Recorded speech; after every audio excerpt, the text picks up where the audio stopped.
La culture juive enchantée avec Hélène Engel. Voici votre animatrice, Hélène Engel. Bonsoir à tous, Shalom les Koulam et Shana Tova, puisque je n'ai pas encore eu l'occasion de vous présenter mes meilleurs vœux pour cette nouvelle année, qui s'annonce pleine de rebondissements et de moments difficiles. Mais oublions tout ça pour quelques instants, car aujourd'hui, la culture juive enchantée vous propose de découvrir un musicien classique juif et français qui a injustement été oublié, mais qu'on est en train de redécouvrir depuis quelques années. Il s'agit de Charles Valentin Alcan, né à Paris en 1813 et décédé en 1888 à l'âge de 75 ans. C'est donc un musicien du XIXe siècle, contemporain de Liszt et de Chopin, avec lesquels d'ailleurs il était ami. Se rattachant à la tradition de la grande virtuosité de l'époque romantique, il est considéré comme un représentant français majeur de l'école de piano romantique. Il a beaucoup composé, mais a aussi détruit pas mal de ses œuvres. Un certain nombre se sont égarés, mais il en reste tout de même beaucoup, dont seul un petit nombre ont été enregistrés à ce jour, mais j'espère que ça va changer. On va écouter un premier titre, qui est le morceau qui m'a donné envie de vous faire connaître ce musicien. C'est l'élan romantique, avec une pointe d'Éric Satie, qui viendra bien plus tard, et une virtuosité décoiffante, si j'ose m'exprimer ainsi. Il s'agit du premier mouvement d'une de ses œuvres les plus connues, sa grande sonate en 4 mouvements, qui représente les 4 âges de la vie. Nous écoutons le premier âge, 20 ans, qu'il a écrit en 1848. Il avait alors 35 ans.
C'était le premier mouvement de la grande sonate de Charles Valentin Alcan, interprété par Marc-André Hamelin. Issu d'une famille juive originaire de Metz, il est le fils d'Alcan-Morange, qui tient une école élémentaire réputée pour son enseignement musical, située rue des Blancs-Manteaux, et de Julie Abraham. Comme lui, ses 4 frères et sa sœur ont par la suite adopté le prénom paternel comme nom de scène. Charles Valentin est un enfant prodige. Il entre au Conservatoire de Paris au très jeune âge de 6 ans. Il étudie l'harmonie, l'orgue et le piano avec des professeurs tels que Pierre Zimmermann, qui fut aussi le professeur de Georges Bizet, César Franck, Charles Gounod, Ambroise Thomas et combien d'autres. Il obtient le premier prix de piano en 1824, il avait 11 ans, puis le premier prix d'harmonie en 1827, là il en avait 14, et enfin le premier prix d'orgue en 1834, à l'âge de 21 ans, bon là ça devient presque habituel. À 17 ans, il est déjà un virtuose réputé, rivalisant avec Franz Liszt, il est surnommé le Berlioz du piano. Il a cependant été peu présent en concert. Dès l'âge de 20 ans, il se retire plus ou moins de la vie publique et se consacre à la composition. Pour gagner sa vie, il donne des leçons. Il devient un pédagogue réputé, vers lequel les élèves de Chopin se tourneront à la mort de celui-ci. Il ne voyage pas, sauf une fois, une tournée en Angleterre, en 1833, et il reste à enseigner à Paris pendant 10 ans.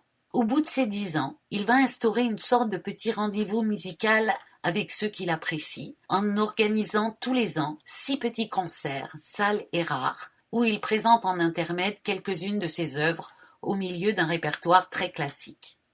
Pour vous faire entendre un aspect totalement différent de ce qu'on a entendu précédemment, écoutons son nocturne numéro 1, opus 22, d'inspiration romantique et très classique dans sa forme, qu'il a écrit en 1844, il avait alors 31 ans.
C'était le nocturne numéro 1, interprété par Ronald Smith.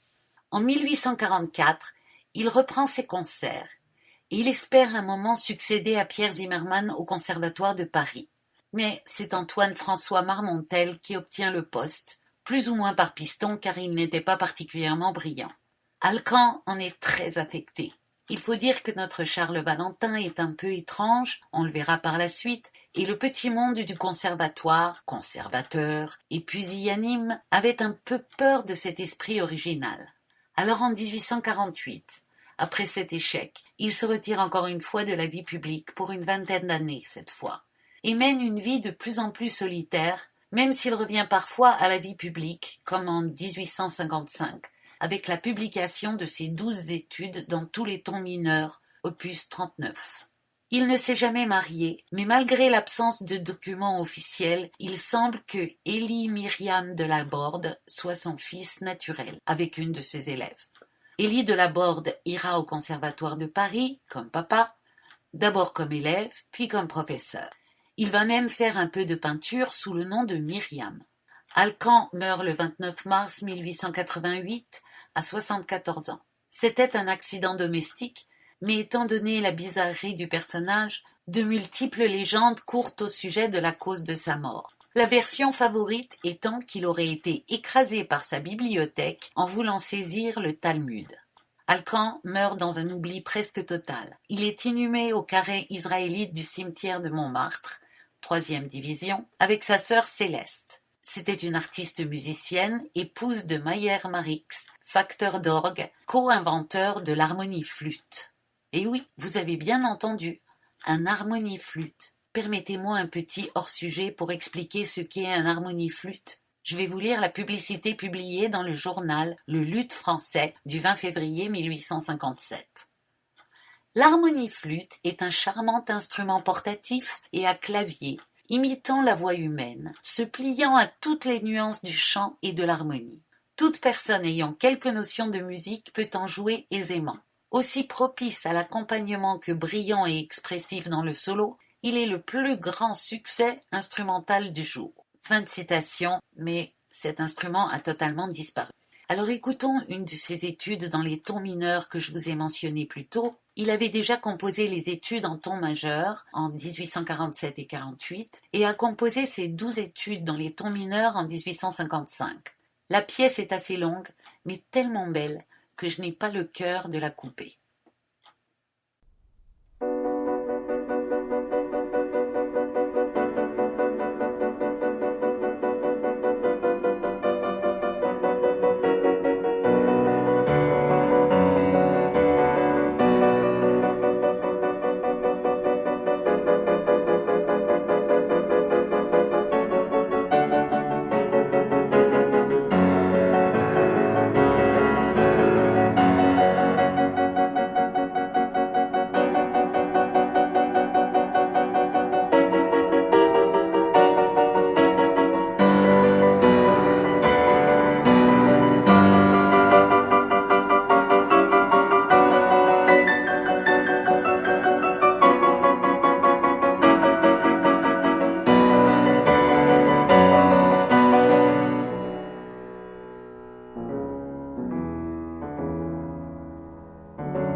C'était la 11e étude dans les tons mineurs de Charles Valentin Alcan, interprétée par Ronald Smith.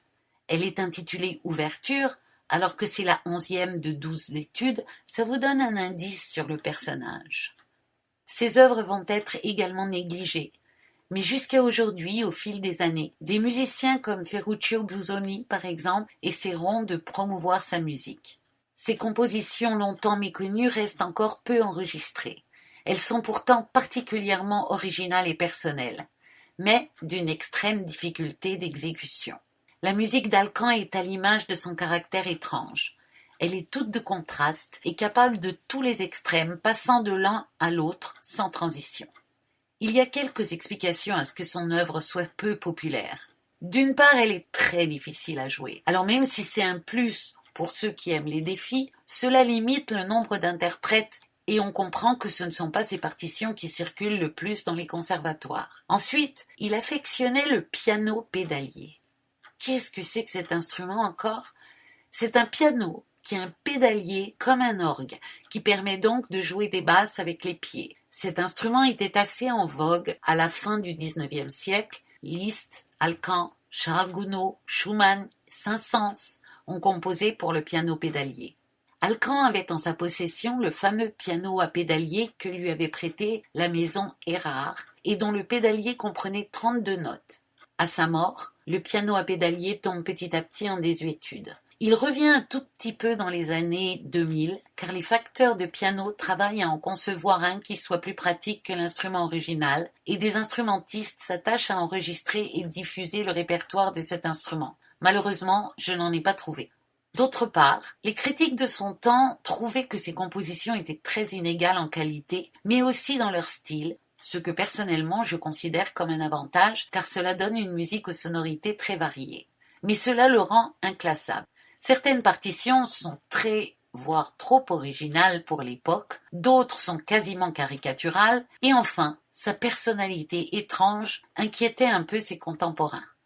Cela a probablement joué dans le fait qu'on ne lui ait pas confié le poste de professeur au conservatoire et qu'il n'était pas souvent joué par d'autres. Je vous propose d'écouter une de ses œuvres particulièrement controversées, intitulée Le chemin de fer. C'est la première représentation musicale du train, écrite en 1844, et les chemins de fer étaient une nouveauté à l'époque et roulaient à 40 km/h. Or, cette œuvre est à jouer avec un rythme très rigoureux, mais à un tempo extrêmement rapide, 112 à la blanche.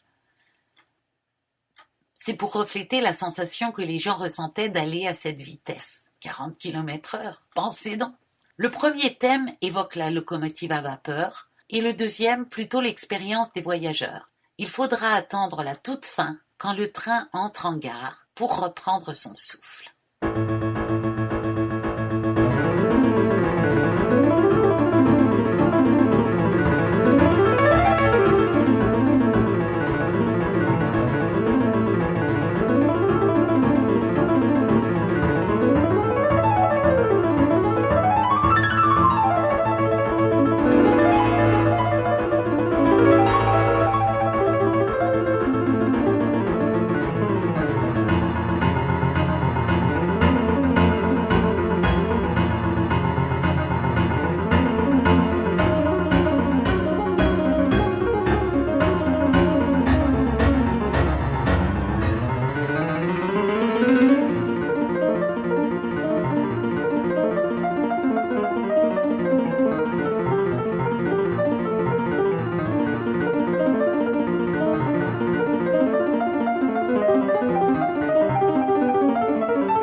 C'était le chemin de fer opus 27 de Charles Valentin Alcan. Et pour l'époque, c'était trop tout. Trop moderne, trop vite, trop fort. Mais moi j'adore. Pour se résumer un peu, ce qui caractérise sa musique, c'est qu'il a écrit essentiellement pour le piano, comme Chopin d'ailleurs, mais il a énormément écrit. Les pianistes virtuoses d'aujourd'hui pourraient se plonger dans son œuvre et publier des albums inédits. Il accorde une grande importance à la virtuosité pianistique, en particulier la vitesse.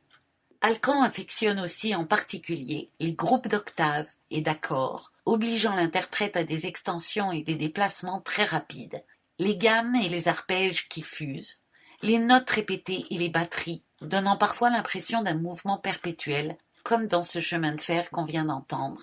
Et il nous offre également une riche texture polyphonique et polyrythmique totalement inhabituelle à son époque.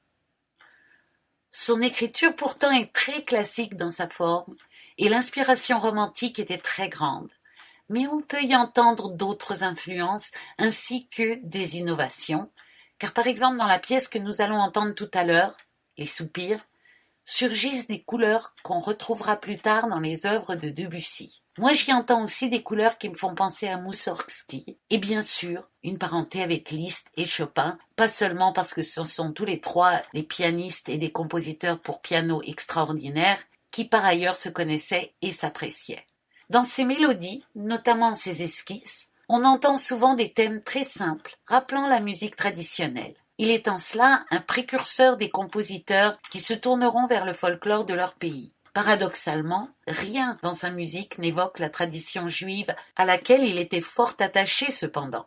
Il n'a d'ailleurs composé que peu de pièces qui puissent être considérées comme juives par leur sujet ou leur commanditaire. Il écrit des pièces où on perçoit l'influence de Bach, mais aussi des pièces qui sonnent comme si elles avaient été composées dans les années 1930 ou 1940. Il a des innovations harmoniques et rythmiques qui annoncent des musiciens comme Stravinsky ou Satie. Alcan a aussi un talent de miniaturiste. On va entendre la pièce Les Soupirs, qui est une des 48 esquisses qui forment son opus 63, paru en 1861. Dans celle-ci, personnellement, j'entends des sonorités qui me rappellent Debussy, qui naîtra l'année suivante, en 1862.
C'était Les Soupirs de Charles Valentin Alcan, interprété par Ronald Smith. Comme professeur, il était très apprécié, bon pédagogue, extrêmement érudit. Il faisait travailler ses élèves en leur donnant une technique solide, tout en les ouvrant à de nouveaux horizons. Non seulement il connaissait les œuvres des grands musiciens qu'on connaît tous aujourd'hui, en partie grâce à lui, mais il s'intéressait aux musiques de partout. C'est la base de son amitié avec le critique musical et pianiste Alexandre de Bertha, dont je vous lirai une citation ultérieurement. Celui-ci étant austro-hongrois, il lui parlait des écoles allemandes, autrichiennes et hongroises, Et bien sûr, il avait d'autres relations qui lui parlaient d'autres musiciens encore, de contrées diverses. Alcan a eu une influence musicale sur son siècle et le suivant, beaucoup plus importante que sa notoriété ne le laisse supposer. C'est lui qui a remis à l'honneur Bach et Mozart, qui étaient totalement délaissés en France, voire carrément oubliés en ce qui concerne Bach. Mais c'est aussi un grand précurseur, tant dans les sonorités que dans les styles. Je pense qu'il a inspiré des musiciens comme Steve Reich ou Terry Riley, et que Erik Satie n'aurait pas été accueilli et accepté comme il l'a été si Alcan n'avait pas ouvert la voie. Écoutons une autre de ses petites pièces, intitulée Gigue. C'est son opus 24, composé en 1844, qui sonne résolument au XXe siècle, et je n'aurais pas tiqué si on m'avait dit que c'était du Scriabine.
C'était Gigue de Charles Valentin Alcan, interprété par Ronald Smith, et vous êtes sur Radio Shalom Montréal, hébergé par Radio Gospel sur 1650 AM à l'émission La culture juive enchantée, animée par Hélène Engel.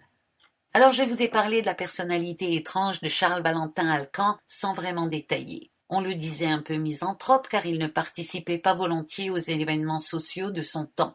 Pour le décrire, je vais céder la parole à Alexandre de Bertha, qui en parle avec humour, lucidité et affection. Il rencontre Alcan personnellement en 1872, et là je cite, « Ma présentation à Alcan a eu lieu dans ses appartements, car il en avait deux, pour ne pas être importuné par le bruit des voisins. L'un au premier, où il couchait et travaillait, et l'autre au-dessus, servant de cabinet de toilette, de bibliothèque et de débarras. Les excentricités étaient d'ailleurs assez nombreuses chez lui. Il faisait sa cuisine lui-même et faisait aussi ses courses. C'était un parfait homme du monde, poli et courtois. Je ne l'ai jamais vu autrement vêtu qu'en habit ou en redingote noire, avec cravate blanche et chapeau haut de forme, même quand il allait, en fiacre, faire son épicerie. » Fin de citation. Il faut rappeler qu'un homme cultivé, qui avait des moyens confortables, à cette époque-là, ne faisait jamais ni ses courses, ni sa cuisine. Sur le plan de ses relations, il avait peu de vrais amis en dehors de Chopin, dont le génie le subjuguait et auquel il voua un véritable culte. Mais il était en relation amicale avec des personnalités marquantes de son temps. Liszt, bien sûr, qui allait le voir chaque fois qu'il venait à Paris, George Sand, avec laquelle il correspondait, mais aussi Victor Hugo, Alexandre Dumas, Delacroix, César Franck et bien d'autres. Il s'est fait des ennemis surtout à cause de son comportement rigide en société. De nos jours, on le diagnostiquerait peut-être comme TSA Asperger. Il avait une routine stricte. Il déjeunait à 13h, ne sortait pas avant 14h, et le soir, où qu'il soit, il partait à 22h.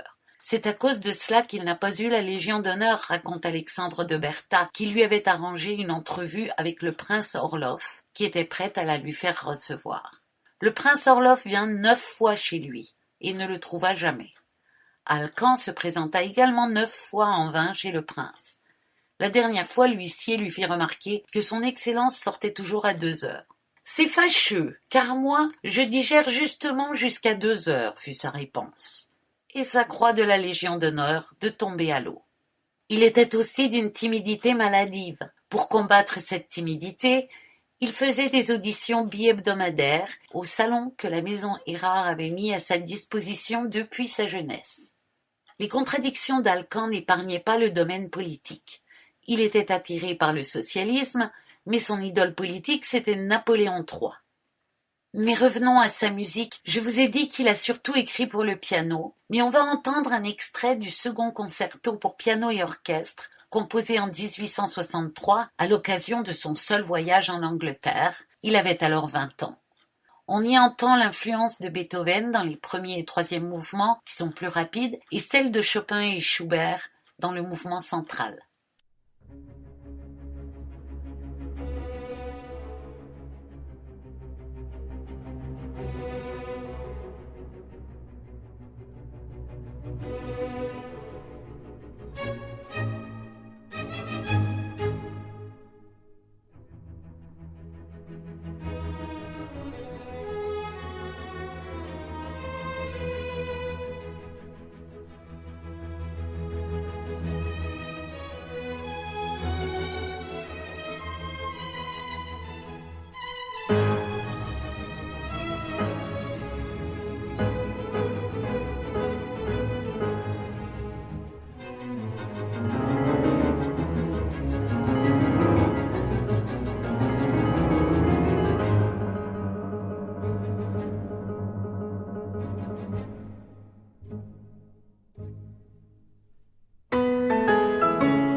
C'était un extrait du second concerto da camera de Charles Valentin Alkan, interprété par Dmitri Feofanov au piano et l'orchestre Razoumovsky sous la direction de Robert Stankowski. Malheureusement, je n'ai pas le temps de vous faire entendre l'œuvre au complet. Ses relations familiales restent très mystérieuses. Il ne s'est pas marié, mais on pense que Élie Myriam de Laborde est son fils naturel, qui a suivi ses traces sans avoir le même talent, et qui a participé activement à la première édition de ses œuvres après sa mort. Il était en très mauvais termes avec son frère Napoléon, mais on n'a jamais su pourquoi. Par contre, il était très proche de sa sœur Céleste et de son plus jeune frère Gustave, qui s'occupait de l'organisation matérielle des concerts. Lorsqu'il mourut, en 1877, les concerts de Charles Valentin s'arrêtèrent. Bien qu'il soit toujours resté juif et profondément attaché à sa culture juive, il ne composera en tout que 2 morceaux proprement liturgiques, à la demande du Chazan Samuel Nombourg. Il accepte le poste d'organiste de la synagogue de la rue Notre-Dame de Nazareth, mais démissionne quelques jours plus tard. Il écrit un recueil de prières pour orgue et une paraphrase sur le psaume 137, mais il lui donne le titre latin de Super Flamina Babylonis, et l'œuvre est dédiée à un abbé. Sa judéité s'exprimait cependant dans d'autres sphères que la musique.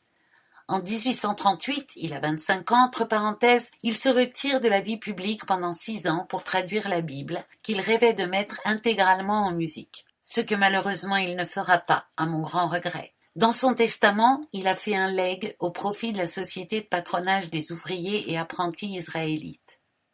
On pourrait s'étonner que Alkan, qui est à l'avant-garde de la musique sur de nombreux plans et admirait Chopin, n'ait pas cherché à travailler avec la musique juive. Chopin puise de l'inspiration dans le folklore polonais, il est parmi les premiers compositeurs à le faire. Bizet, Bartók, Stravinsky, Ravel et combien d'autres vont le suivre, mais pas Alkan. Peut-être que le contexte social de l'époque fournit une explication à cela. 5 ans après la mort d'Alkan, éclatera l'affaire Dreyfus. Pour que cela ait eu un tel retentissement, c'est que cela arrivait dans un climat où l'antisémitisme était assez fort et exprimé. Je peux comprendre qu'Alkan n'ait pas voulu faire de vagues inutiles. On va écouter le morceau qui sonne le plus juif à mes oreilles. Il s'agit du prélude numéro 6 de l'opus 31, qui porte le sous-titre « Ancienne mélodie de la synagogue ». Au tout début, ça sonne comme la chanson judéo-espagnole « La Rosa Inflorece » qu'on appelle aussi « Los Bilbilicos », et vers la fin, le traitement musical fait penser au chant qu'on chante au service de Neila à Yom Kippour, et ça m'a évoqué le Kol Nidré. Mais ça reste très discret, et il faut connaître pour reconnaître. Et encore, je suis pas sûre.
C'était le prélude numéro 6 de l'opus 31 de Charles-Valentin Alcan, interprété par Stanley Hoagland.